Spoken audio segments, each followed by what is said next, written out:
বন্ধুরা, এই লোকটি তার মেয়ের জামাইকে পরীক্ষা করার জন্য সিকিউরিটি গার্ডের পোশাক পরে মেয়ের জামাইয়ের সাথে দেখা করতে যায়। মেয়ের জামাই ব্যবহার আচরণ কেমন সেটা সরাসরি দেখার জন্য মেয়ের জামাইয়ের অফিসের সামনে যায়। তারপর বাবা মেয়েকে দেখে ডাক দেয়, আর মেয়ের জামাই শ্বশুরকে দেখে সিকিউরিটি গার্ড ভেবে অপমান করা শুরু করে। কিন্তু মেয়ে বাবাকে দেখে কেঁদে ফেলে, আর ছেলেটা তার বউকে বলল, এই নোংরা সিকিউরিটি গার্ড তোমার বাবা। কিন্তু মেয়েটা তার বাবাকে বলল, বাবা তোমার এই অবস্থা কিভাবে হলো?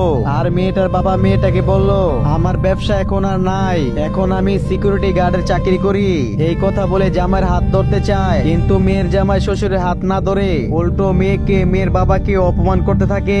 আর মেয়েটা এই অপমান সহ্য করতে না পেরে বাবাকে নিয়ে চলে যাওয়ার সময় হঠাৎ বড় একটা জুসের কোম্পানির লোক মাঝখানে চলে আসে আর জিজ্ঞেস করে, এই কোম্পানির মালিক কে? মালিক তো আপনার শ্বশুর। তারপর নিজের ভুল বুঝতে পেরে শ্বশুরের কাছে ক্ষমা পেল না।